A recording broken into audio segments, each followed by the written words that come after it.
Para finalizar esse assunto de máquinas de corrente contínua, agora nós vamos ver as diferentes ligações do motor de corrente contínua. Da mesma forma que no gerador, o motor ele tem as 4 ligações: independente, série, paralelo, composta. A ligação independente, ela precisa de uma fonte para a armadura e uma fonte para o campo. Da mesma forma que lá, eu tenho a complexidade de ter que ter 2 fontes aqui, o que nem sempre é viável. Qual que é a grande vantagem? Eu consigo um controle muito melhor sobre a armadura se eu tiver isso aqui separado. Perceba que essa corrente aqui ela é maior do que essa aqui. Então, eu modificar essa corrente aqui demora mais do que modificar essa. Então, se eu precisar de um controle fino, possivelmente eu possa precisar da ligação independente do motor. E aqui os inconvenientes não são tão grandes quanto os inconvenientes do gerador independente, né? Na ligação paralela do motor, o que acontece? A tensão da minha bobina de campo, ela vem direto da fonte. O aumento da corrente aqui não vai causar uma redução tão significativa na tensão aqui. E é exatamente por isso que mesmo que minha carga varie bastante, a velocidade do motor não vai variar tanto assim. Então, se eu precisar de um motor cuja variação de rotação não seja tão elevada, muito provavelmente a minha ligação paralelo vai ser a melhor resposta. A variação da carga não altera tanto a velocidade, porque a tensão de campo ela varia muito pouco com a variação da corrente de armadura. Perceba que esse cara aqui é uma fonte que ele tem uma resistência interna. Então, quando essa corrente variar, a tensão aqui vai variar naturalmente. E se você parar para pensar que boa parte dos geradores CC para esses motores aqui é um gerador CC, aí você pensa que tudo que a gente tem aqui a gente vai ter lá no gerador e foi justamente o assunto que a gente viu no passado. Dependendo da ligação do nosso gerador, essa tensão aqui ela pode variar mais ou menos com a variação dessa corrente.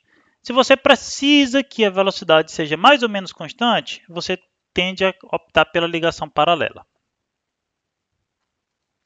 Aqui eu tenho um resuminho que eu escrevi justamente para vocês. Eu posso controlar a velocidade de rotação com o reostato em série. Vamos voltar aqui. Eu coloco um reostato bem aqui, então eu consigo, se eu aumentar essa resistência, essa corrente aqui cai.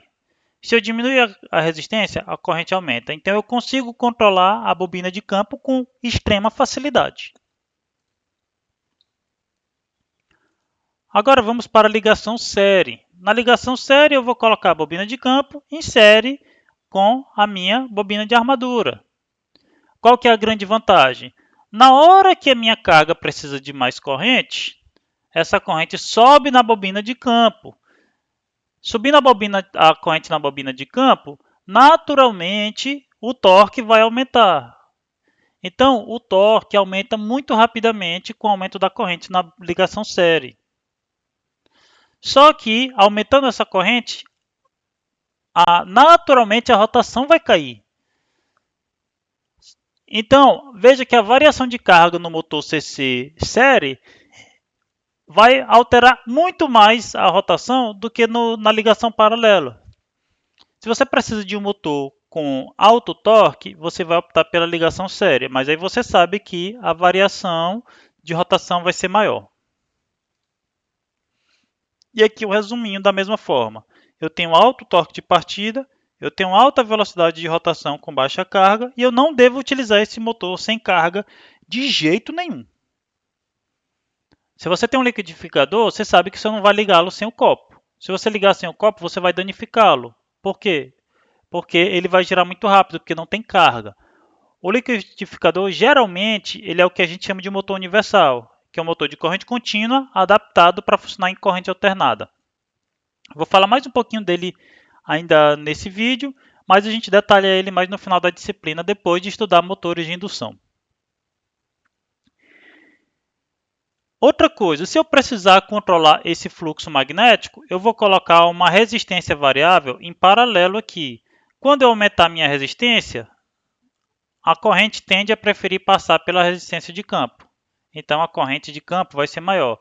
Se eu diminuir o valor dessa resistência, a boa parte da corrente vai começar a ser desviada por aqui e a corrente de campo cai. E é assim que eu controlo um motor série.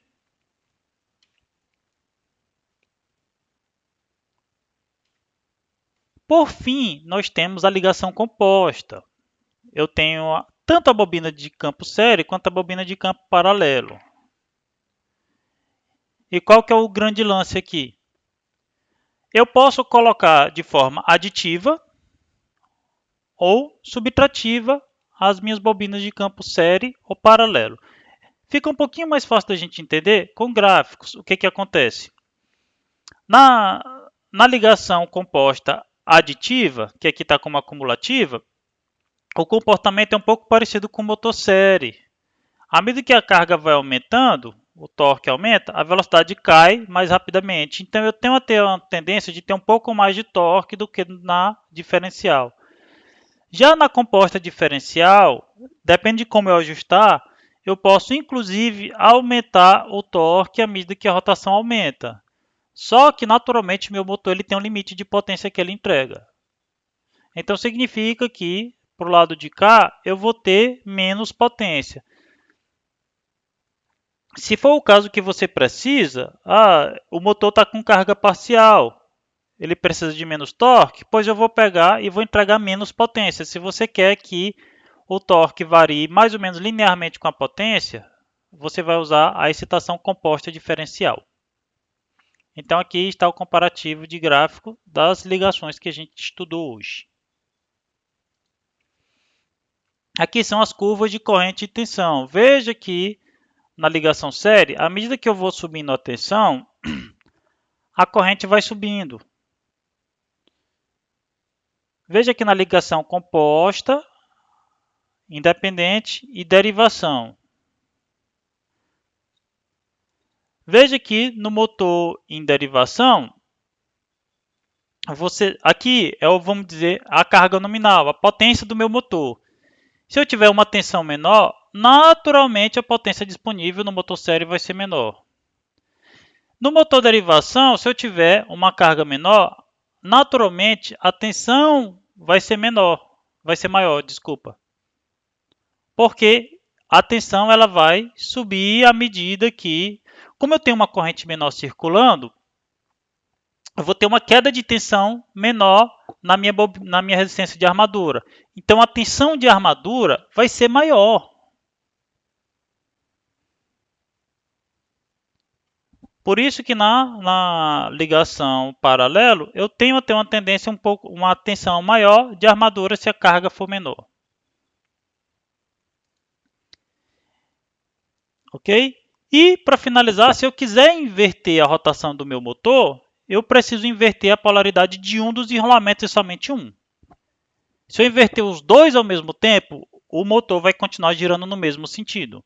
E aliás, esse é o princípio de funcionamento do motor universal que está no liquidificador da casa de vocês, que está na batedeira, que está naquela serra mármore que o pessoal chama de maquita, né, que o pessoal usa para cortar cerâmica. Quando a rede inverte a tensão, como eu inverto automaticamente tanto a campo quanto a armadura, eu mantenho a rotação no mesmo sentido. E eu tenho um motor de CC que tem ótimas características para essa configuração. Ele tem uma alta velocidade de rotação. Dificilmente você consegue obter a rotação do liquidificador com motor de indução. Se você tiver um motor de indução para um liquidificador, dificilmente você vai conseguir que ele gire tão rápido. No CC é tranquilo. Você dificilmente consegue um torque de partida relativamente tão alto no motor de indução do mesmo tamanho. Então, você termina utilizando o motor universal, que é um motor CC feito para funcionar em corrente alternada. Com isso, a gente finaliza essa parte de máquinas de corrente contínua e até a próxima aula.